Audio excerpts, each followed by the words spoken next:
अस्सलाम वालेकुम। ये हमारा पांचवा लेक्चर है नॉन प्रोलिफरेशन ट्रीटी और India and it's first part. और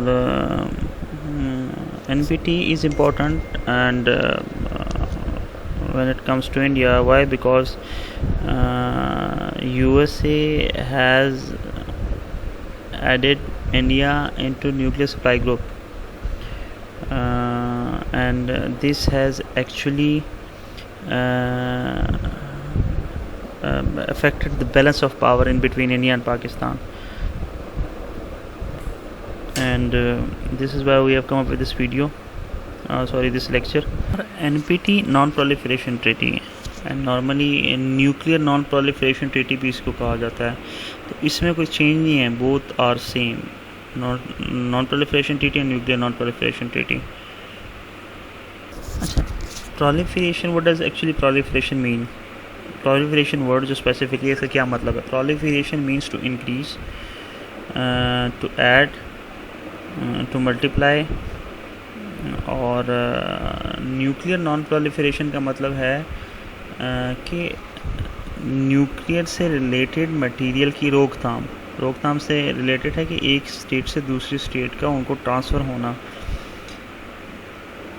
कोई भी ऐसी इंफॉर्मेशन जिनके थ्रू एटम बॉम्ब डेवलप हो सके उसकी रोकथाम, ब्लूप्रिंट्स का ट्रांसफ़र होने की रोकथाम।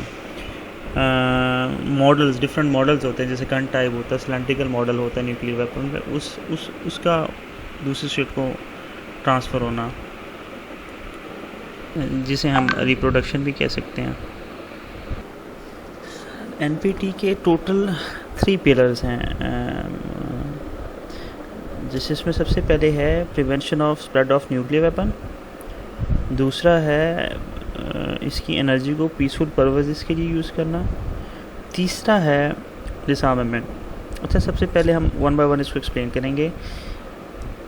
NPT is actually an international treaty to prevent the spread of nuclear weapon and weapon technology. इसमें जैसे कि अभी मैंने प्रोलिफरेशन वर्ड को एक्सप्लेन करते हुए इसको सारा एक्सप्लेन कर ही दिया था।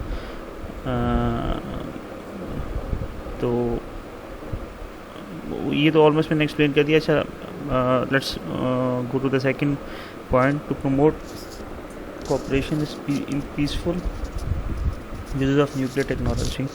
अच्छा, न्यूक्लियर वेपन एक्सप्लोजन से जो डेटोनेशन होती है वो एक्चुअली अनकंट्रोल एनर्जी होती है। वो एटम का मल्टीपल एटम्स में ब्रेक होना होता है और वो इतनी मैसिव लेवल पे होती है कि वो बहुत बड़ी डिस्ट्रक्शन लेके आ सकती है। लेकिन हम अगर उस एनर्जी को कंट्रोल कर लें और अपनी यूज़ के मुताबिक उसको यूज़ करें तो उसको बहुत अच्छे मकासद के लिए यूज़ कर सकते हैं। जैसे फॉर एग्ज़ाम्पल न्यूक्लियर रिएक्टर्स जो हैं उसमें हम एनर्जी कंट्रोल करते हैं और उसको अपनी यूज़ के मुताबिक यूज़ करते हैं। और जैसे कैनब हो गया, चश्मा 1, चश्मा 2, चश्मा 3, काफ़ी सारे न्यूक्लियर रिएक्टर्स हैं दुनिया में। जापान में बहुत ज़्यादा हैं, USA में, फ्रांस में, ब्रिटेन में, चाइना में, रशिया में। अच्छा, उसके अलावा पीसफुल पर्पसेस में, जैसे फॉर एग्जांपल कैंसर के ट्रीटमेंट में रेडिएशंस के थ्रू भी होते हैं, कैंसरियस सेल्स को मारना, और कीमोथेरेपी भी होती है। अच्छा, उसमें जो रेडिएशंस के थ्रू होते हैं, जो एबनॉर्मल ग्रोथ ऑफ टिश्यूज़ होती हैं, ये कैंसरियस सेल्स जो होते हैं उनको डैमेज करने के लिए रेस के थ्रू उनको डेड किया जाता है। ये भी एक प्रोसेस है। इसके अलावा डिफरेंट मेडिसिन्स के तैयार होने में भी ये हेल्पफुल है। और उसके बाद है nuclear disarmament. Since the world is nuclearised and lot of countries have developed nuclear weapon and it is becoming hard for the world or for the superpowers, for UN, for all international organizations to stop the spread of this nuclear weapon. So NPT का एक और मकसद है कि दुनिया को disarm करना nuclear weapon से रिलेटेड। अब आर्मामेंट का मतलब होता है इक्विप करना, डिसआर्मामेंट का मतलब होता है अनइक्विप करना। आर्मामेंट का मतलब होता है आर्म से इक्विप करना। In short, this NPT non-nuclear weapon states agrees never to acquire nuclear weapon and NPT nuclear weapon states in exchange agree to share the benefit of peaceful nuclear technology and to promote nuclear disarmament aimed at ultimate elimination of their nuclear stockpiles. अच्छा, ये treaty जो है NPT अमल में है United states में New York में 5 मार्च 1970 में। और ये ट्रीटी जो थी 1 जुलाई को साइन हुई थी, लेकिन ये इट वाज ब्रॉट ये इफ़ेक्टिव हुई थी 5 मार्च से। और इट्स नॉट लाइक दैट कि कोई भी 3-4 स्टेट्स उठ खड़ी हों और बैठ जाएं और साइन कर लें तो इफ़ेक्टिव हो गई ट्रीटी का इफ़ेक्टिव होना तब ही होता है जब उसमें मैक्सिमम स्टेट्स उसको रेक्टिफाई करें, उसको एक्सेप्ट करें, उसको साइन करें और अपने स्टेट मशीनरी को कन्विंस करें इस चीज़ के लिए, ये एग्जेक्टिव्स को। अच्छा, नॉर्मली ये जो एनपीटी है ये किसी को भी न्यूक्लियर वेपन बनाने की इजाज़त नहीं देती और न्यूक्लियर वेपन से रिलेटेड मटीरियल को एक्सपोर्ट करने की इजाज़त नहीं देती। लेकिन इस ट्रीटी के under 5 states are being recognised as nuclear weapon state, और इसमें से सबसे पहले है USA, UK, France, China and Russia.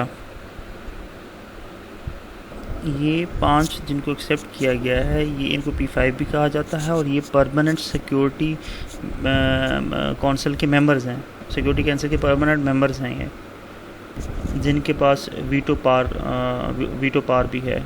So it's clearly mention in this treaty only these 5 nuclear states would be considered as legal, whereas the rest will be non-nuclear weapon states forever। और इसके अलावा जो भी state है इन 5 के अलावा जिन्होंने NPT पे साइन किया हुआ है और वो न्यूक्लियर वेपन बना लेते हैं, एक्वायर कर लेते हैं, तो उनके ख़िलाफ़ एक्शन होगा। एक्शन किस सूरत में? सैंक्शंस की सूरत में, पॉलिटिकल प्रेशर की सूरत में, इकोनॉमिक सैंक्शंस की सूरत में। अच्छा, अब इधर सबसे जो इम्पोर्टेंट चीज़ आती है, 3 स्टेट्स हैं जिन्होंने एनपीटी पे साइन नहीं किया, इंडिया, इसराइल एंड पाकिस्तान। पूरी दुनिया में मतलब ये वो 3 स्टेट हैं जिन्होंने एनपीटी साइन नहीं किया और जिनके पास न्यूक्लियर वेपन भी है। अच्छा, इन तीनों के साइन ना करने के बावजूद भी फिर भी इंडिया को न्यूक्लियर सप्लाई ग्रुप में ऐड किया गया। तो इस चीज़ पे पाकिस्तान और चाइना दोनों ने ये ऑब्जेक्शन किया था कि first of all India should sign NPT and after that India should be added into the nuclear supply group. अच्छा, उसके बाद है नॉर्थ कोरिया।